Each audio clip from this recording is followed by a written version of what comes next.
minute.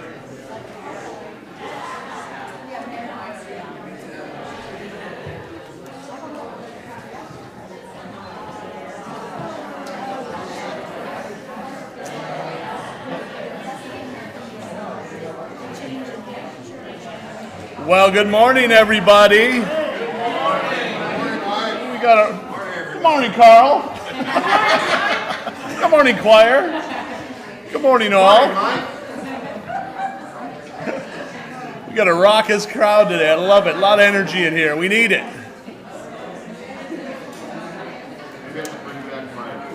I wonder, my friends, if you will join me in our gathering our spirits. Welcome, everyone. Let us gather in prayer and compassion. It is good to be here. Jesus invites us now to pay deep attention to the world around us. We pray with our eyes. To hear the sounds of creation. We pray with our ears. To feel the pain of our fellow people. We pray with our hearts. To taste the joy of new life. We pray with our smiles. The smell of the banquet of abundance for all. We pray with our appetites. Hey, this world is our home. We pray with our lives. Let us now pray with words together. O God, blossom of love, give us courage and an open spirit as we reflect on the life and teachings of Jesus. in our prayer, in our silence, and in our conversations, may we feel your invitational embrace, beckoning us to the fullness of life, where we celebrate beauty, engage causes of suffering, and recharge our spirits to go and make a difference in the world. Amen. Speaking of going to make a difference, we've got this new hymn we're going to try out today. It's a little tricky dance. So we'll go through it and just give a la la la if you can't quite. You'll get the refrain.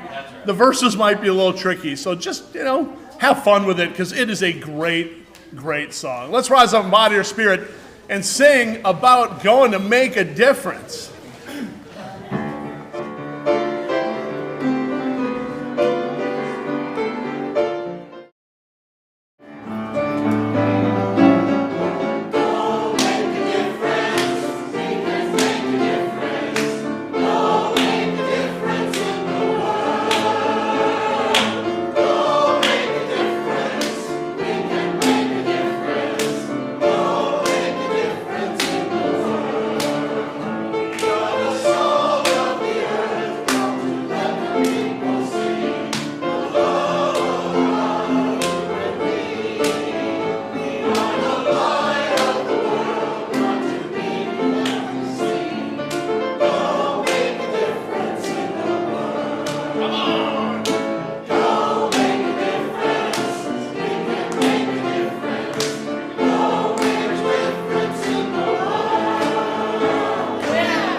be seated. Didn't I tell you that was going to be fun?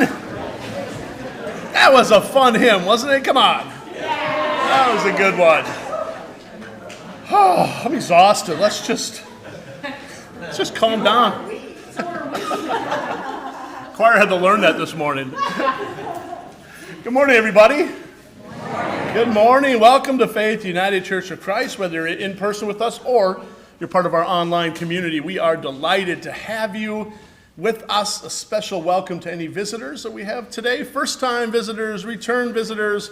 We're so happy to see you here in this sacred space on this sacred morning. If you're in person with us, go ahead and sign our friendship book, which we keep on the table in the gathering space there, so we can get you on our newsletter list and keep you apprised of all the happenings that we have going on. And if you're online, just send a note to the office, and we'll get you on that same newsletter list. And if you are online with us, as I always like to say, subscribe if you're on YouTube, and like and share if you're on Facebook. It helps us get our message and word out. So just great to be with you all. Got a couple of announcements today. We have Neil Watkins from the Florida Conference in the house with us. Hey! Neil's going to be here after this service. Well, he's obviously here now, but he's going to be here after the service too to help lead us in some strategic planning session 2. So please do stick around and start to think about the future of this church. And we have some lunch, some sandwiches and stuff in there, so you can grab a little lunch and then come back in here. We'll circle up like we did last time. If you missed the last one, who cares? Stick around for this one. If you're a member, a visitor, it doesn't matter. We want your voice and your thoughts on the future of the church. So please do stick around today. All Saints. All Saints. Oh, yes. Saints at faithucc.org. Yes, All Saints is coming. Thank you, Casey. All Saints is coming up. I didn't get that in my notes. We like to celebrate folks here that we have loved and we have lost. So send your pictures. We're going to put together a special video.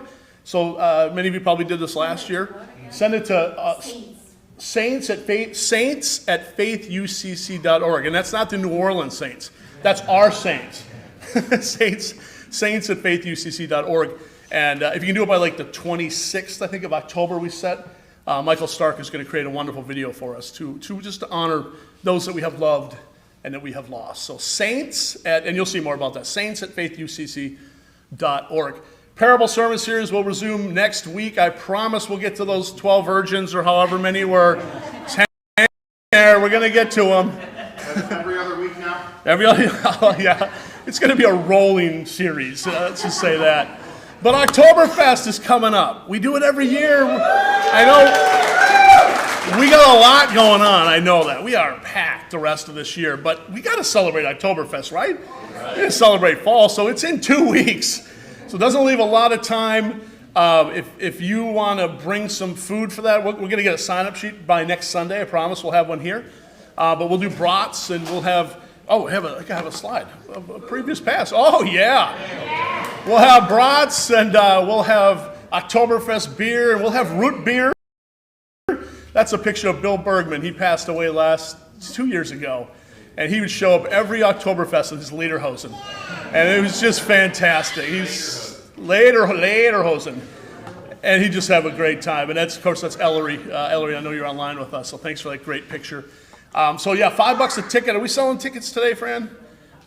No, we're not. Well, this is going to be a 1-week deal, but I think we can pull it off. I really do. So watch for more information, but it'll be in 2 weeks on the 23rd. And we'll just get outside and have a really good time and just celebrate being together. Do I have any other announcements on that page? Oh, we have a stewardship testimonial by Rod Esslinger.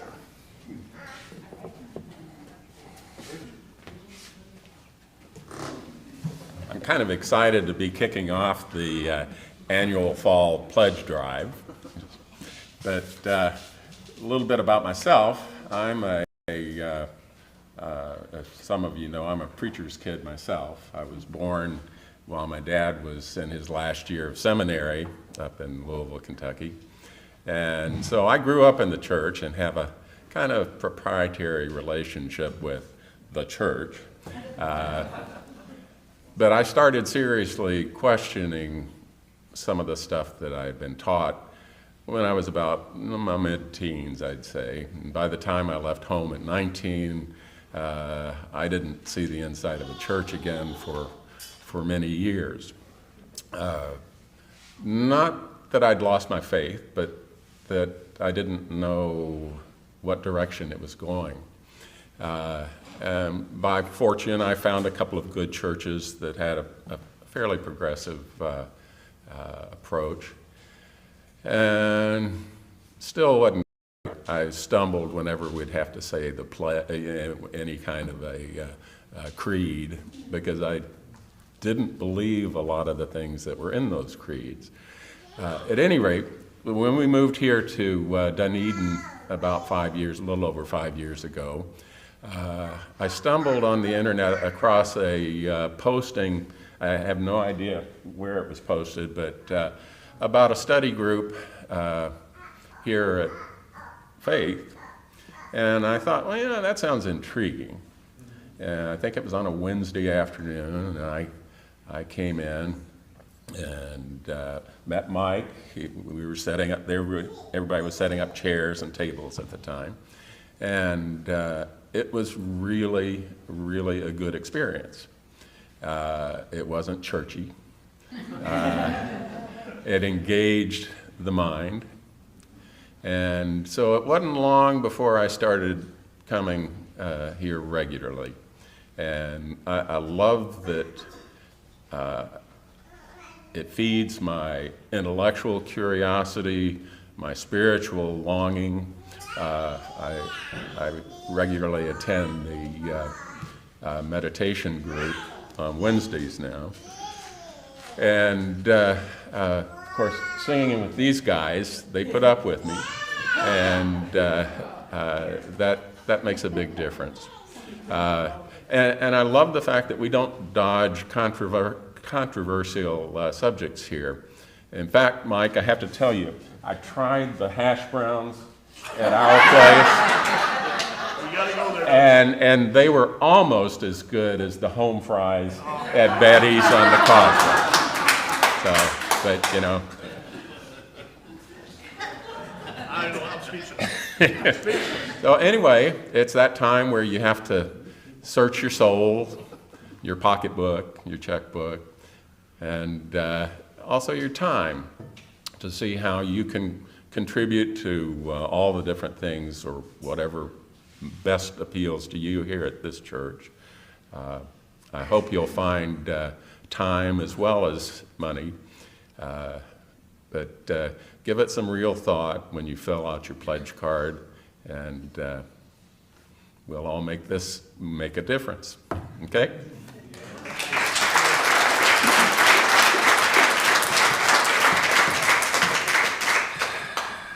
I don't know where to go with that.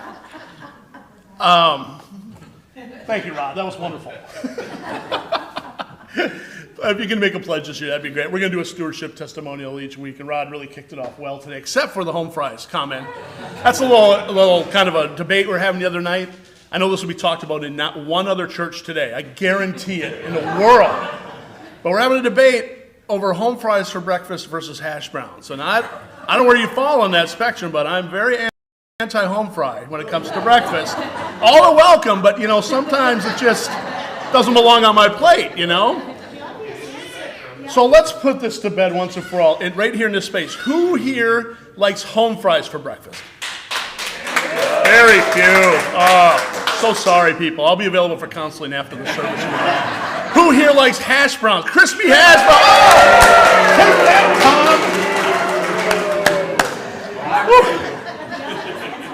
Tom. Neil, I don't even know where to begin. It just... Do you dislike home fries more than the Packers? Oh, don't even get me going on that. Rolling into some concerns here. But thank you, Rod. That was really, really wonderful testimonial. Got a couple of concerns other than the fact that some of you like home fries. We'll leave that one for another time. But hold Fran Mitchell in your hearts and prayers this week. Fran is going in for a same-day hip replacement surgery. Oh, my goodness. I don't even know they did that. Oh, Anna Jane is as well? Oh, my gosh. We'll hold both Anna Jane and Fran in heart and prayer this week. Wow.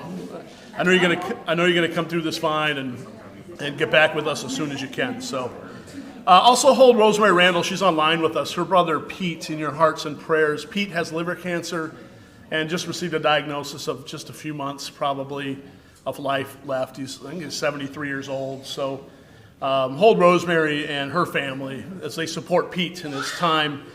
And also hold Joanne Dixon in your hearts and prayers. Joanne's partner Andy, who we lost a couple years ago, just a great guy. His stepmom Carol died last Sunday. So Joanne, we hold you and Andy's family in our hearts and prayers. Do we have any other quick concerns anyone would like to lift up before I celebrate a few joys? Yeah, Tom? Yeah, I'm going to ask for prayers for my sister Julie, Sister Julie, J-U-L-I. you got it. She lives over in Jupiter, and she had back surgery, some kind of. She had a multiple myeloma diagnosis. Oh, multiple myeloma diagnosis. Hold Julie. So she's got a lot of visions. Hold Julie in our hearts and prayers, Tom. Absolutely, you as well. Any other concerns you'd like to lift up this day? I would add one. Yeah, Rod? A neighbor of ours, a young couple, they're about 31 years old, a couple streets over from us, and she gave birth to a beautiful baby girl the day after the hurricane, after working a full shift at the hospital. And the baby unfortunately came 6 weeks early and is still in the NICU. There's still complications, and so they could all use our prayers. Absolutely. What's your neighbor's name? The, Your neighbor. the neighbor is, now that you put me on the spot. Rod's neighbor. I think that works. That works, yeah. No, Emily Bjork and Abigail Parker Bjork. Abigail. Hold them in hearts and prayers, Rod. Give them our best when you talk to them. Tell them we're thinking about them here. Absolutely. Any other concerns or joy? You want to shift into some joys? Or was there a quick announcement that someone had as well? Michelle in the back. Joanne, can you get her she wants to talk about the garden. Awesome garden going on. I promised Mike it'd be quick, and it will be. So most of you know that in addition to the orchard that we're planting out front, the community orchard, we are very active with the community garden that's hosted at the First Presbyterian Church in Dunedin. And they've been there about a year now. And historically, in this year, they've donated, I think, around 500 pounds of food to Dunedin Cares. Well, yep. So Brenda, the woman that runs it, is incredibly dedicated and quite knowledgeable. But anyway, we're kind of kicking off this garden season because in Florida it's the winter. And this Saturday at 9 o'clock at the First Presbyterian Church, they're going to be having our first planting. And they're also looking for shepherds, people that will actually own a box. No money is involved. The boxes have already been paid for, but will maybe take responsibility to weed it or take care of it, or just come Saturday to help out. A lot of people from this church have been active. They consider us their partners in this. And so I'm hoping you'll be there, or some of you who are interested will be there. It'll be a lot of fun. It'll be knowledgeable. You'll learn stuff. And I think everyone that's shown up historically has really enjoyed the companionship and the camaraderie of the people at First Presbyterian. And it's also a Monarch Way station. It's won the award for that as well. And Garden of the Month. And it's quite actually an interesting project. Fast enough, Mike? That's perfect. Although I do miss your jokes. If you have any questions about the garden, please talk to Michelle. Elizabeth, and then Anna Jane. Good morning. I have a joy. Yesterday, as some of us usually do, we went to Good Sam in Clearwater, and Marge and Esther and I were there, and I arrived first, and I saw them gathering in their little remembrance garden, and there they were with all their dogs. And there was Reverend Jamie and all the dogs. Well, some of you know I am a dog walker pet sitter, so I was drawn into the group. I didn't even have a dog there. And they were doing a blessing of the pets. And so then Esther and Marge arrived, and we participated in their blessing of the pets. But I had my dog that I sit, Milo, on my phone, so she blessed Milo's picture. So Milo is blessed, and Esther's cats are blessed, and Marge's granddog is blessed. So we're a blessed bunch. We were blessed, absolutely. Feast of St. Francis. That's great. Yeah, Marge, real quick. Many of you know that I screwed up my back in the middle of the hurricane by falling. Actually, it was my dog's fault, but he pulled, I fell over backwards. I'm still in pain, but I'm just stunned and humbled by the response of this congregation, the calls, the cards, the food, the texts, the emails, everyone checking up on Eddie and me. It just touches my heart, and it reminds me this kind of response is not only aimed at me, but I know many of you have had things happen, and we respond to one another. It's just an amazing congregation, and I thank you so much for your kindness. Thanks, Marge. Glad you're doing better. Yeah. Donna. I'd like to wish our dear friend Linda a happy 70th birthday today.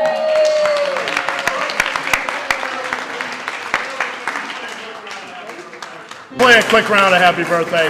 70's a big deal, come on. Happy birthday. And everybody with a birthday this week.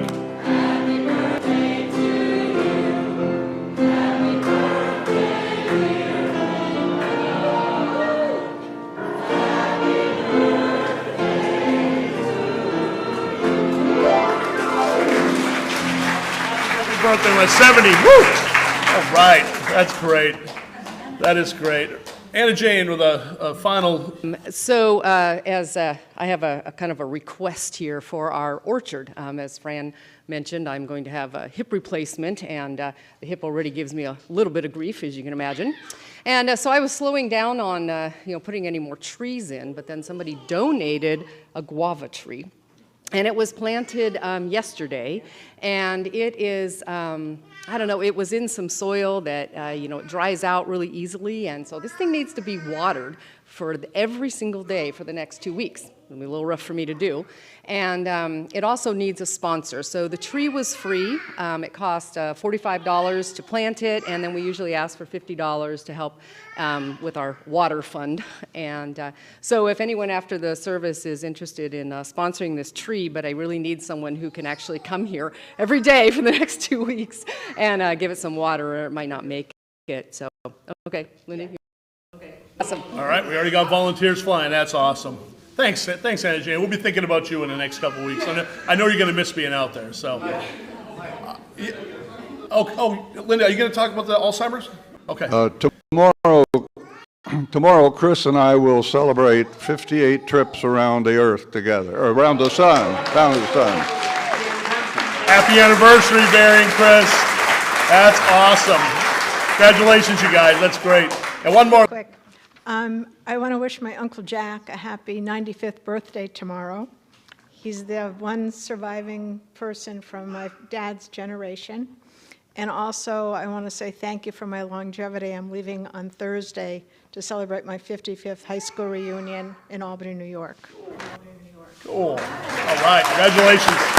I love all these joys. It's such a joyful day, isn't it? Hey, I have one more to add real quick, too. Brian Craig was ordained here 1 year ago today, or this weekend. That's a true joy. Brian, I know you're leading a service right now. You're not watching, but we are thinking of you in joyful celebration this day.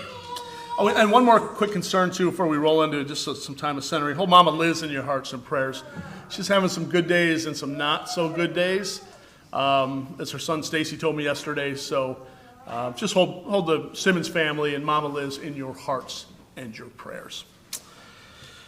Oh, I wonder if you'll invite me and just join me in a time of centering. I invite you to take a few breaths, deep breaths, and breathe in this present moment and remind yourself when you breathe out that it's a beautiful moment. It's a beautiful day.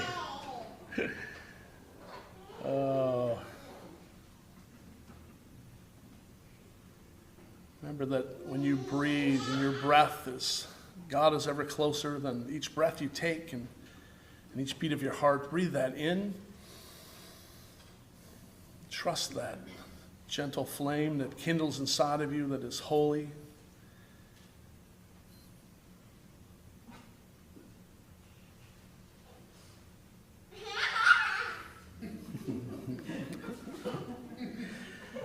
Let's give joy for children. Oh my goodness. Delightful, beautiful kids. And their voices. Holy One, for the newness and freshness and goodness of this day, we raise our spirits in a chorus of thanksgiving. For the call to be a community of caring and compassion.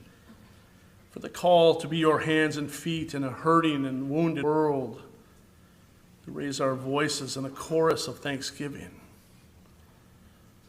The chance to come together this morning, each of us a diverse and beautiful hue in the rainbow of your being. We raise our voices in a chorus of thanksgiving. For this time of worship.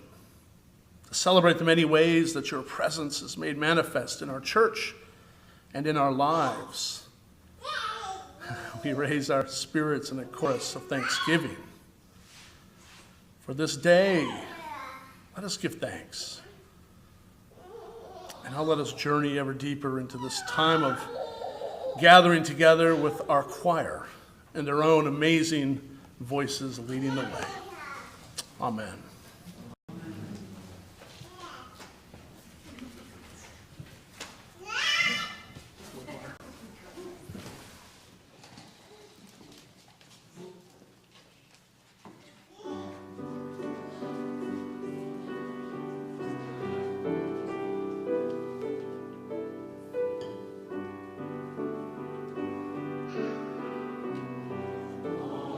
Praise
Good morning.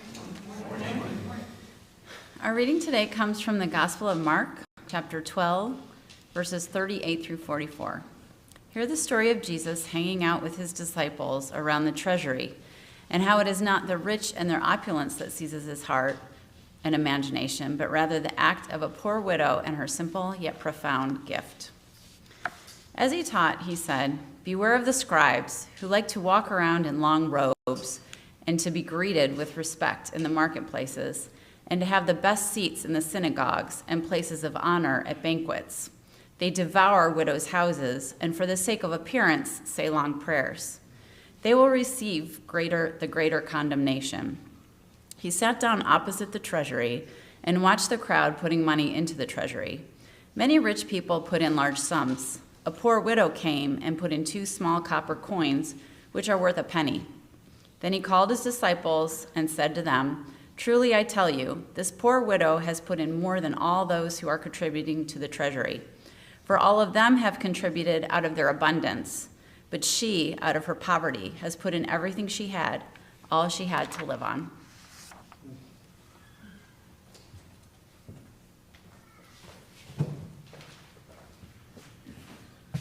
Thanks, Amy. So it was early 1900s in Dayton, Ohio, in a little makeshift bicycle shop owned by a couple brothers, maybe you've heard of them, named Orville and Wilbur Wright, who had a passion to do something that the world to this point had never seen. They wanted to fly. These 2 brothers were not engineers. They were not pilots. They were not trained in mathematics, physics, or had any scientific background whatsoever, and they had no money. They had very little money to pursue their endeavor except that which they made from running their small bicycle shop. The only things they were armed with was a dream, a whole lot of passion, and a lot of belief that they could do the seemingly impossible, take to the sky like birds. Now, across the nation at the Smithsonian Institution, a well-funded senior officer and mathematics professor, mind you, named Samuel Pierpont Langley, well, he also had the same dream. He wanted to fly. Except for him, money and resources were no object, because you know who his friends were? Andrew Carnegie, Alexander Graham Bell, as well as the War Department of the United States that was giving him huge money to help him pursue his dream to take to the skies, take to the friendly skies. I think that's a thing. He assembled a team of the best scientific minds, all the best scientific minds, and he used his formidable funding to accomplish his goal. But here's the thing. On December 17th, 1903, despite having none of that funding and no research team of the best minds, these 2 humble Wright brothers with no college education became the first people to ever take to the skies and fly. And in doing so, they changed history forever. And they did so because of one word: their why. It was the year 1976, and a couple buddies, both named Steve, he started dreaming and tinkering with electronics in one of their parents' garages in Northern California. Now, there were already big, massive companies such as Hewlett-Packard and IBM and others that were far, far ahead of them in the computer making game. And they had companies full of engineers and software developers and marketers and the whole works. But these two Steves, you know them, Steve Wozniak, and what was the other guy's name? Oh, Steve Jobs. Well, they were Wozniak. Well, Wozniak, whatever. I think you would know that. They were right. I'm an Apple guy. You would think I'm right, Casey. They were not going to be intimidated by these giants, and they believed they could do something different. They worked around the clock in that dimly lit garage to build a new kind of computer that others weren't making, that would allow ordinary people like us, to enjoy them rather than just big, giant corporations that were producing these super expensive computers. And they dug in and they dug deep within themselves. And they created what was called Apple I, the first of its kind computer for the ordinary person to be able to use. Now, the first year, get this, with just this one computer to offer in their first year, they made $1 million. Their second year, they made $10 million. In their fourth year, this small company run by these two Steves with a dream sold more than $100 million worth of computers. And by their sixth year, they were $1 billion company with 3,000 employees. They shifted the global paradigm, and they changed the world to this very day, armed with a dream, their drive, and their why. And in the 1960s, a prophet rose up in this nation to challenge racism and segregation, armed with dreams of equality and respect and love. And he made eloquent speeches and he spoke powerful words, as did many others before him. But he was different. He was different. His commitment was different. His drive was different. And on August 28, 1963, 250,000 people gathered in Washington, D.C. to hear him speak about his dream for this nation and for this world. And keep in mind, this is 1963, right? There's no websites to advertise this. There's no to get the date and the time. Who dared to dream, who wanted to tell the world about that dream. So armed with his dream, with his conviction and passion, and his why, Reverend Dr. Martin Luther King Jr. did indeed change the world to this very day. And it all started with his why.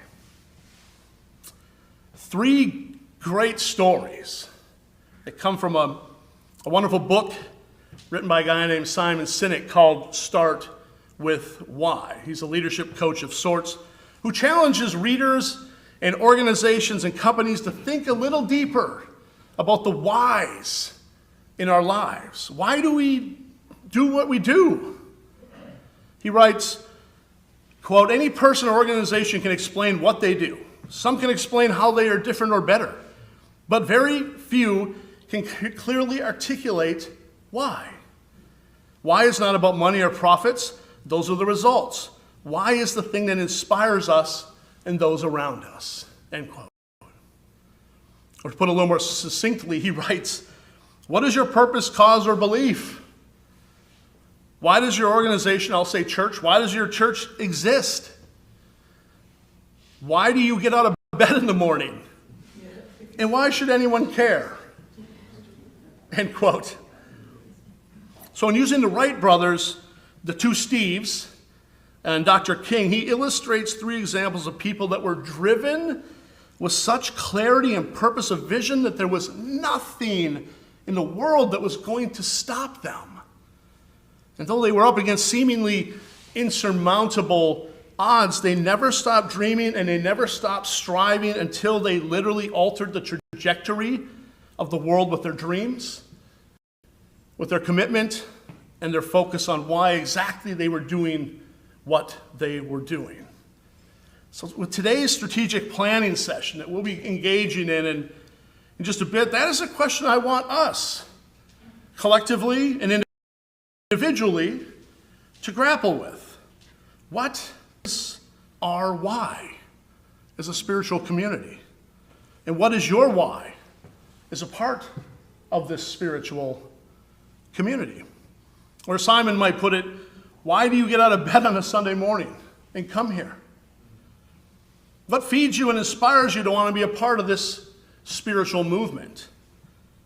And when you tell others about this place, why should anyone care? I know someone else who had his why, and it's the one we follow, the one we literally get out of bed to come and tell his story and seek inspiration from him still today and to immerse ourselves in his story. That man's name is Jesus, the man that operated obviously out of the center of his why. The what and the hows of his vision were important.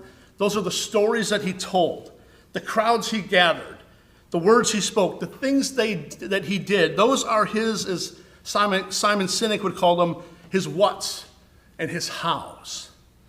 But his why was his center and his driving force, that the world he saw around him was not the way things were supposed to be. He believed deep in his core that there was an alternative vision of the world where fairness, oh my God, things like fairness and equality and justice and love and inclusion were the hallmarks of how we live together and how God was calling us to live. And he gave his whole life towards that why. Not for money. He didn't do it for power. He didn't do it for fame, but because that vision was deep in his bones and he could do nothing other than to work to make it a reality and shift the paradigm of the times toward his vision and his dream. I think that's what we have in this story today that Amy read of the widow, who, even though she didn't have to give a penny to the temple treasury, the widows were exempt from any kind of temple tax, didn't matter. She still gave everything as Jesus watched her. I think that's why Jesus related to her and said what he did about her. He recognized someone else that had her why. She knew exactly why she was giving all that she had to the treasury, and not a dang thing was going to stop her. It gave her life, and she couldn't imagine her life without that, to the point where she gave her whole being. It was not guilt or obligation. Again, the poor did not have to give to the treasury. They were exempt, especially widows. But she believed so strongly in something that even giving all she had was worth it. Much like Jesus would do with his very own life as he lived his why and telling people about the kingdom of God, inclusion, again, equity, fulfillment, and justice for all people. He recognized a kindred soul in this widow, someone living out their why just like he did. Sinek said in his book that those who have their why, I'll say like the widow, this is my words, like the widow, like Jesus, they have one thing in common. One thing in common.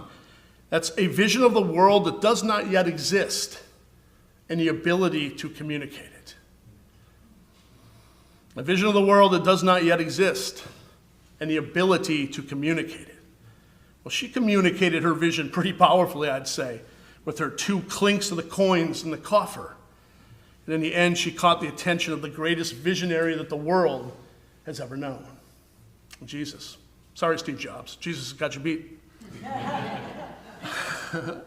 Start with why. Start with why. So my question to you and to myself, I've been asking this all week, as we contemplate our future through this strategic planning process, is what is your why in relation, again, to this spiritual community, Faith UCC? What is your why? Specifically, why do you come here? Think about that.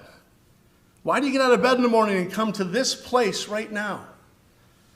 Why do you give up doing so many other things on an obviously beautiful Sunday morning or all sorts of other times in the week to come here, either in person or even online, to spend an hour or two? Why? Why do you tell people you meet about this place during the course of your week and try to get them to come here to experience what you experience? Why? Why do you give your hard-earned money? You could spend it on anything else you ever wanted. Why do you give your hard-earned money to support the work of this church, Faith UCC? Why? Why are you here? I don't mean that in a bad way. Like, what the heck are you doing here? I mean, really, dig deep in yourself. Like, why? Think about that. Why are you here? And don't say, because of the music, or the worship, or the great preaching, or the handsome pastor, or Casey, or the hospitality. Those are the whats. Well, the people online are here because of it. Oh, that's true. Good point, Casey. Those are the whats, and those are the hows. But what is the why? Brady.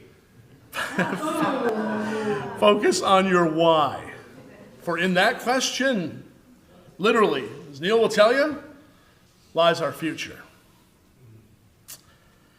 Back to Sinek's book again for a moment.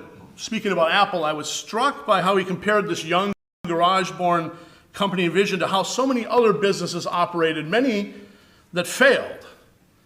He writes that this would be their message if they were companies, just a normal, bland Hewlett-Packard, although they were pretty successful. Other companies that failed, that didn't know their why. He writes this. This could be their tagline. Oh, we make great computers. They are beautifully designed, simple to use, and user-friendly. Want to buy one? It's not very inspiring, is it? It could be any company. It could be anyone. No way, you're not going to buy into that. That's what everybody says. But he tells us that's not how they operate, because they got their why. Here's our actual message. In everything we do, we believe in changing the status quo. Whew, I'm already in. We believe in thinking differently. I'm definitely in.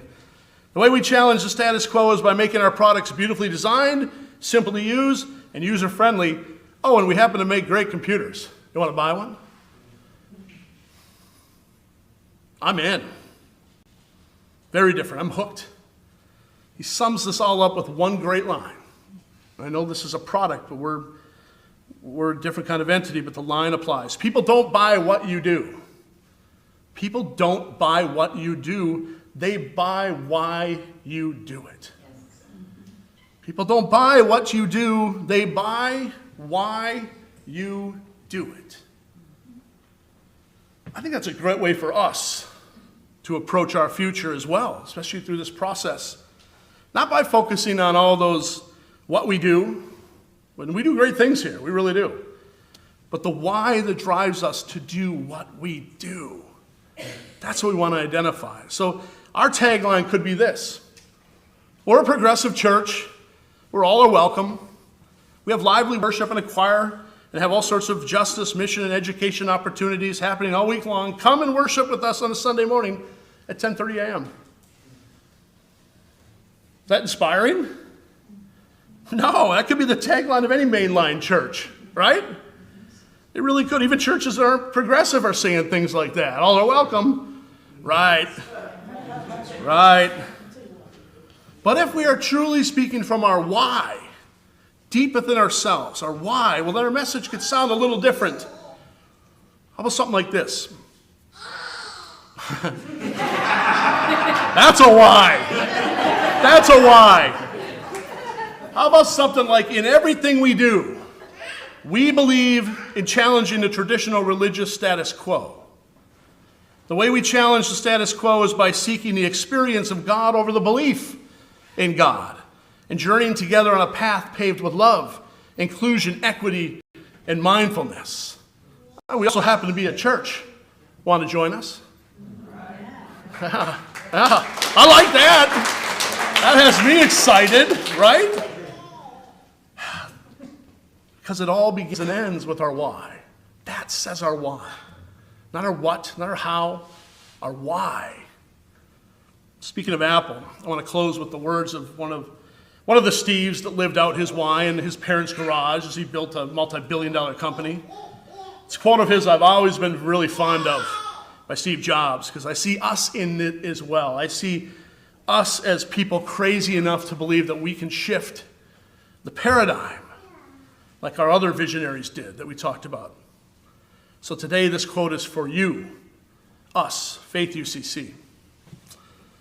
It's from Steve Jobs. Here's to the crazy ones. Here's to the crazy ones, the misfits, the rebels, the troublemakers, the round pegs and square holes, the ones who see things differently. They're not fond of rules. You can quote them, disagree with them, glorify or vilify them, but the one thing you can't do is ignore them because they change things. They push the human race forward. And while some may see them as the crazy ones, we see genius. Because the ones that are crazy enough to think they can change the world are the ones that do. Whew! End quote. And it all begins and ends and begins again and again with our why.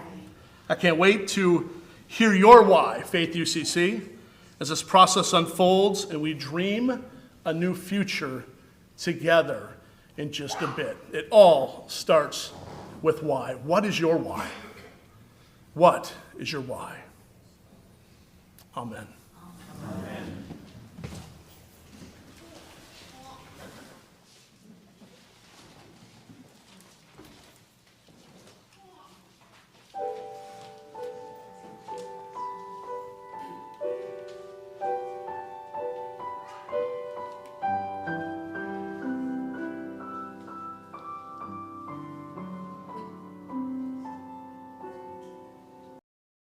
Not one sparrow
So as we journey ever deeper into this stilling time, I wonder if you'll join me in praying together that beautiful prayer of St. Francis, that gentle creation-loving mystic from long ago, and who left us these beautiful words that, if made true, could truly change the world so much for the better. Will you join me in praying St. Francis's prayer? Lord, make me an instrument of your peace. Where there is hatred, let me sow love. Where there is injury, pardon. Where there is doubt, faith. Where there is despair, hope. Where there is darkness, light. Where there is sadness, joy. O divine Master, grant that I may not so much seek to be consoled as to console, to be understood as to understand, to be loved as to love. For it is in giving that we receive, it is in pardoning that we are pardoned, and it is in dying that we are born to eternal life. I wonder if you'll join me now in just journeying into a moment of silent prayer and inner stillness, and centering ourselves in that essence of God in which you live and move, and share your being together with one another, all of creation. Let's just hold quiet, sacred space for all those we know and love who are struggling in our midst or in our world. Join me in a moment of silent prayer.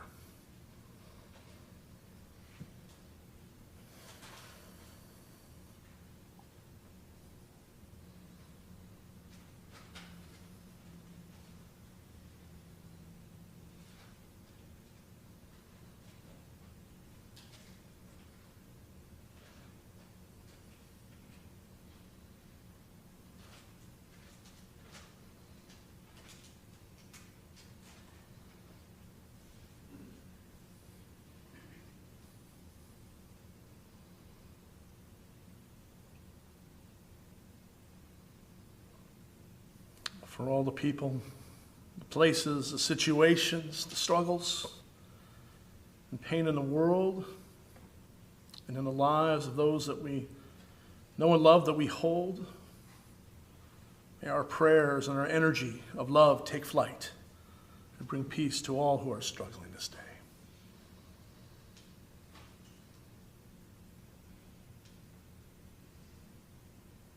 I wonder if you'll join me now in praying that prayer that our visionary that knew his why so well taught us to pray long ago, called the Lord's Prayer. And please choose your most cherished image, whether that be Creator or Father or Mother.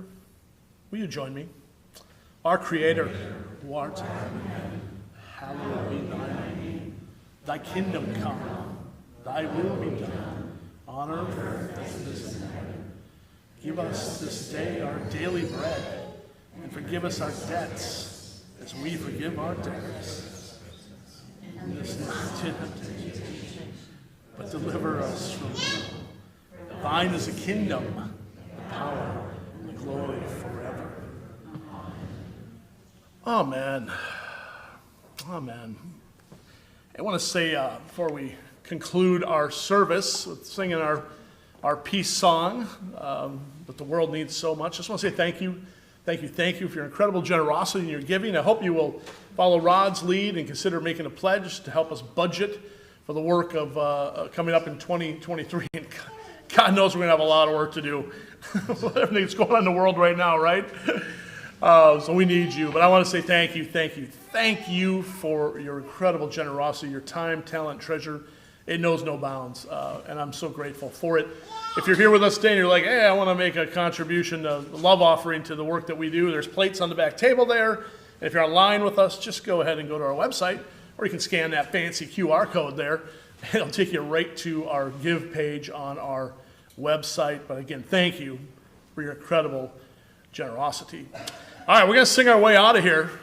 You're going to contemplate your whys, right? That's what you're doing right now. I can see I'm looking out, and you're all thinking, why? Why am I here? And I mean that in the best way possible. And then we're going to sing our song, and we're going to come back, we're going to get some lunch, and then we're going to come back in, circle up, and let Neil lead us into an amazing, no pressure, amazing strategic planning session. But let's rise up, and I do want to wish you, if you have to go, you have to go. I understand. I wish you a blessed and wonderful week. I hope you have courage to face all that you're facing and the joy to just see it all through. So peace be with you all, but let's sing about it. Let there be peace on earth, and let it begin.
I love them. They're beautiful.